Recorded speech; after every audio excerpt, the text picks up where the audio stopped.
Hey guys, this is Hell Hades. This is a Raid Shadow Legends video. Guys, today we're going to call out 10 OP epics.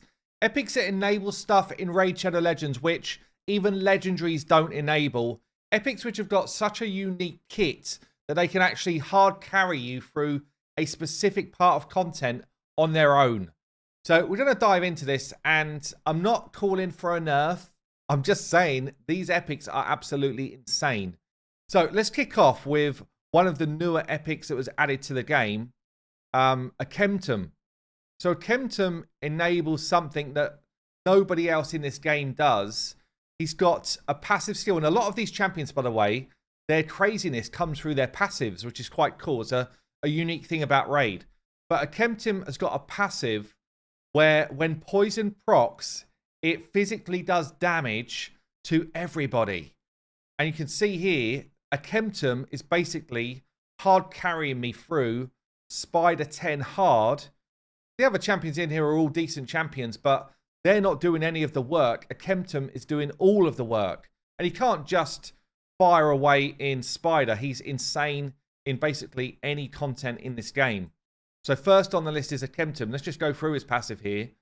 100% when booked of inflicting damage from poison to enemies under Hex whenever their allies receive damage from poison. This same ability, if he was in lifesteal gear, because of the way it inflicts the damage, he would actually be healing as well. So this champion here, Akemtum, is absolutely nuts.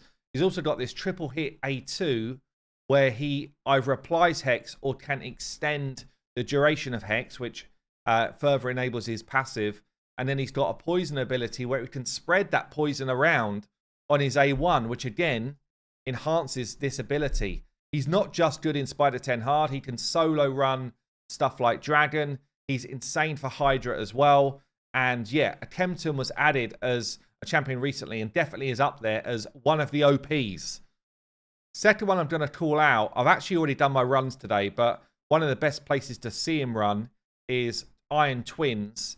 But he's also just kind of like absurd in any endgame content, really. And we're going to be looking at the Geomancer. Again, totally unique as a champion, which is very cool. Raid do this really well. But Geo's passive makes him absolutely OP. Yeah, if we're talking about Bommel, if we're talking about Iron Twins, even if we're talking about Sand Devil, it's an opportunity to do it there. Clan Boss, Hydra, Geo pops up time and time again with this passive. And the passive actually does all the damage. I was talking to Lockers yesterday, part of HH Gaming, and he was like, why am I not getting the kind of damage from my Geo that other people are getting? Like, he seems to die too quickly. Cool thing with Geo is you don't have to build him for damage at all. You can literally just build him as an absolute tank. As long as he applies his own HP burn on an enemy, and then your team take hits, that's where all his damage will come from. It's crazy. So it just means that you build him like an absolute tank and he still will get his damage away. In fact, let me show you. This is how I built my versions of Geo. I've got one here, kind of like tanky health stats, the speed I need and the accuracy that I need. Yeah, and he's in reflex gear so that I can just get back round to his burn as quickly as I can. That's like a Hydra style build. And it's one of the few champions where I've built multiple copies. This is an Iron Twins build, fast, with high accuracy and then high tankiness, because that's where all of his damage is going to come from. The Geo, number 2 on the list. So the third one on the list is the Wave Clearer, the Demolisher of Waves. Other than Taurus, probably even with Taurus in the mix, the best Wave Clearer in the game is Seer. Seer does more damage depending on the amount of buffs you've got on your team. I've literally got no buffs on my team, and we're doing like absurd amounts of damage to this level 25 enemy wave here. Seer with Crushing Rend 5 or 6 star is an absolute beast. Or if you've got multiple buffs on your team. So if I was to run someone like Lydia that gives everybody multiple buffs, then it's a one shot on any wave, no problem. Get ready for Raid Maximum Damage! Today's damage test is for the one, the only Seer. Well, what have we got? Whoo! 800k across the board. The biggest AoE nuker in the game. With Seer, is her damage is based on something you control, which is the amount of buffs that you put up on your team. So Seer's got to be in there as an OP epic. All of her damage comes from this Karma burn here. Removes all buffs from allies and enemies. You need accuracy to remove buff from enemies, but you don't need it to remove your own buffs. So depending on whether you think the enemy's going to have a turn or not, is whether you worry about accuracy in your build.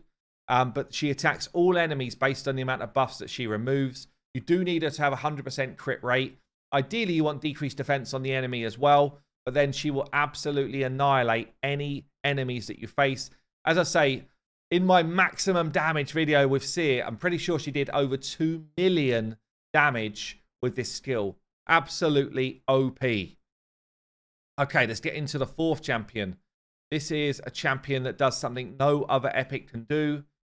She can revive over and over again someone on your team. Where's my team for this? Godseeker Aniri. She's not just good for this, by the way. She's absolutely a crazy good epic. She self-revived there, and then she revived her teammate there. And basically, we've got a two-man level 24 Sand Devil team going off here. If you don't have Ninja, you could replace Ninja with Walking Tomb Dreng, or someone else who's doing consistent burns, Elenaril, someone like that. Walking Tomb Dreng and Ninja are better because they activate the burn as well. But basically, over and over again here, her passive skill, and again, it's that crazy passive. Her passive skill is reviving herself, and then her actual revivability is reviving her teammate. Outside of the kind of revive mechanic, she's also really good in Clan Boss because she's got an extend your team's buff ability. She's a healer as well. But yeah, really good in Arena for this same type of mechanic that we're seeing here with this kind of over and over again reviving your team. Just generally an OP epic with an absolutely brilliant passive skill. And, you know, if I was to develop my own game in the kind of guise of Raid, maybe I will, then I would absolutely be looking at passive skills which change the game on the characters that I design, because that's what's making a lot of these epics OP in this type of content. Okay, let's fast forward to the finish there. Saf has got a video on HH Gaming channel going through this in detail, by the way, if you want to see the kind of speeds and stats you need for this to work. But absolutely crazy. Let's go to number 5 then. And it's actually going to be someone who has like hard carried teams. I wonder if anyone in my clan at the moment is using this strat. Perhaps not at the high. Oh, yeah, here you go. Here's one. So, Yernero is using one of the OP epics here, Shamael. And it's especially good for Hydra if you're trying to face the Head of Torment. Another one here. And you see him kind of pop up again and again, depending on the rotation for Hydra in Hydra teams. Basically, Shamael has got a unique ability which even legendaries do not have in this game. Is the only champion in the game that can do it. But basically, whenever an ally receives a fear or a true fear, instantly removes it. Instantly removes that fear or true fear and feels, it says here, feels the turn meter's ally by 15%. What it actually does is it feels the leader's ally by 15%. So if 4 people in your team get true feared by the Head of Torment, your leader constantly is gaining this 15% turn meter feel, making whoever your leader is just get loads of turns. He's also, outside of doing this on Hydra, he's also good for Doom Tower waves or Arena, because he can one-shot almost anybody in the game, pretty much anybody in the game if he's built well. So he ignores 25% of the target's defense, naturally, ignores another 25 for each buff on this champion. Again, you control that. So if he's got 3 buffs on, he's ignoring 100% defense. It's like Duchess, take a rest. Krisk, lay down. Marishka, we'll see you later. Taras, finally you're going to die. Yeah? This dude can take them down with this ability because he doesn't care about defense, which means it's a straight smack through the damage, and he hits hard. Rotus, by the way, this is a triple hit. You're going to take a bit of a dive. So yeah, and it's on a 3 turn, so you get it back relatively quickly. Shamael is unique, and some would say OP. Okay, then let's get on to the 6th one here. This is going to be a champion that enables stuff in Clan Boss that shouldn't be enabled. Yeah, OP for Clan Boss. She's got this block damage ability on a 3-turn cooldown, which enables Clan Boss teams to go fully unkillable. And actually, you only need, so I'm using her in my comp here, you only need a rare to actually enable this ability, which is RS. I'm using Elva here in my version of it because I just choose to, but it's a slightly better damage stat. But ultimately, Demytha gives you that unkillable setup, which makes Clan Boss a joke. Yeah, once you can get an unkillable team done on Clan Boss, it's particularly easy to beat. And what she'll do, if you speed tune her correctly, she will constantly give your whole team block damage for every Clan Boss turn that he takes. So number 6 is Demytha. Number 7, we're just going to stick right here because it's the Maneater, and he does the same. Look at this, double Maneater, double Maneater, double Maneater. So many people running this same team because it's just consistent and crazy and really good against all affinities of Clan Boss. You do need either 2 Maneaters or a Maneater and a Painkeeper to get this off. But once you do, you need never change your Clan Boss team again. And the reason for that, and he's the OG really, he's the OG of the unkillable team. He's got this A3, which allows you to put unkillable buff and block debuffs. That's the important combo. Because unkillable on its own is great, means you're not going to die. But the block debuffs at the same time means that on Spirit Affinity, you're not going to take decreased speed. Therefore, you're not going to run out of sync. You're also not going to take things like the decreased accuracy against the other affinities, which means you're not going to start losing your ability to land debuffs. You keep your damage up. You're not going to be tanking a stun because you've got block debuffs up. So this ability, this combo is so crazy good. Outside of this, by the way, outside of the unkillable ability, he's also just generally insane. Like, he's got this full turn meter drop. He's got AoE decrease attack. Like, he is really good in faction wars and other areas of the game as well. But the reason he's OP is because he enables the unkillable squads for Clan Boss. And he's probably the best in to Clan Boss for anybody that's playing this game. Okay, next one I'm going to call out. Probably a bit less OP, but insane. He's still definitely insane. And this is going to be my number 8. Is Husk. Definitely risen in my estimations here. So I'm using Husk in this team for current Nightmare rotation. Husk bringing in 16 million damage here for my squad, running him in Relentless. But he's not just doing damage. So Husk has got that AoE smack, which is enemy max HP. That is brilliant for damage. But he's also got a provoke on his A1, which has made him kind of rise in his quality, really, in his desirability because of Hydra. The A3, we're like that. We'll turn you off. We don't need it, okay? But the AoE smack, enemy max HP. Cool thing here is you don't need any other stats than crit rate and crit damage to hit hard with this, yeah? You don't need to be stacking attack or whatever, which means you can build him kind of tanky and still get his enemy max HP stuff away. It's also got a stun on it, so it's not bad for stuff like Spider Hard or whatever to try and stop the Spiderlings coming at you. But then this A1 books to a 40% chance to provoke. Yeah, so on Hydra, you build him quite quick, and he's actually provoking the head of decay whilst also landing your nukes. Is such a great champion now. Like, he was always good. He was always quite high in my estimations, but actually gone up. Yeah. Is he OP now? Some would say he was. The fact that he's getting into Nightmare, Hydra, Clan Boss teams consistently, some would say he was.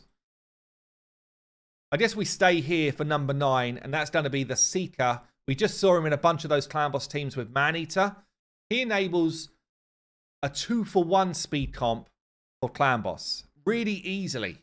Like, he's the best champion to enable it, probably with now the exception of Razelvarg, the new rabbit. This guy is legendary in terms of speed control. Yeah, and what's going on here is he's got this turn meter field. It gives you a 30% turn meter fill on a 3-turn cooldown, but he gets another turn. So it's the equivalent of a 2-turn cooldown. So every 2 turns, he's basically just propping this extra 30% turn meter. 30% turn meter. And 30% turn meter is a colossal amount. Yeah, if you think about it, if you just increase your speed, it's like, great, I'm faster, but I'm straight filling your turn meter bar by 30%. It's just enabling everybody else to get their extra turns in really quick. The Seeker's nutty for that. He's also got a place in the game generally because of this passive. So when he's hit with a crit, this is basically an arena skill, all of his team gets this increased defense buff. The further up he is in the turn order, what he does is when he's hit, he spreads the increased defense. So actually, if he's your leader always takes a hit first if you're getting an AoE hit against you. So he'll be hit, all of your team will get increased defense before the AoE lands on them, which basically enables them to survive that hit and then come back at the enemy. So what he does is he really enables a go second team for arena, which is very cool. He's also got a provoke one, which is not bad. But yeah, number 9 on the list. So it leaves us with one more champion who I think fits OP in the epic category. I'm closing in on getting him in Doom Tower. Yeah, you have to complete a whole bunch of normal Doom Tower to do this. I should have had this champion a long time ago, right? I just couldn't be asked to do normal for a while. So that's my bad. But ultimately, Dark Kael is the last on the OP epic list. And he's available to go and get. You just got to do a whole bunch of normal Doom Tower over time. So why is he OP? I mean, there's a bunch of reasons. He hits really hard. He's got a great kit, all that type of stuff. Good base stats. But he's got this A1 here. Triple hitter. Each hit instantly activates poisons and burns. And you're probably like, that doesn't sound that great. It really is powerful. The ability to pop poisons and burns massively speeds up content. So if you're pairing him with people that do these abilities, burns and poisons, like bosses especially, he's going in there and he's just popping those poisons and burns instantly, giving you a whole burst of damage. He's also got an AoE decreased attack. This is great for Ice Golem, but great for kind of like any waves. And it hits hard, this ability. Each crit, 75% chance of increasing duration of all debuffs. So if someone's putting those burns out and those poisons out, he can do the poisons himself. He's extending the duration of those debuffs before he does the activation. Yeah, each hit has got a chance to do this. So he can actually extend the burn to like 2 ticks of burn and then pop both the burns. That's a 10% swing of damage on the enemy straight away. He's got this poison placing and poison sensitivity as well. And then his passive decreases the crit rate of enemies with 2 or more poisons. Guess what this means? No PvE enemy will ever crit you when this is active. None. They've all got 15% crit rate. Unless they get buffed like I don't know, Hordin buffs himself crit rate and then he hits you, yeah? Unless they buff themselves in some way, you will not be crit in PvE content. So that's it, guys. That's my 10 OP epics. Let me know if you would have replaced one of them for a different epic down below. I've been Hell Hades. I'll see you later.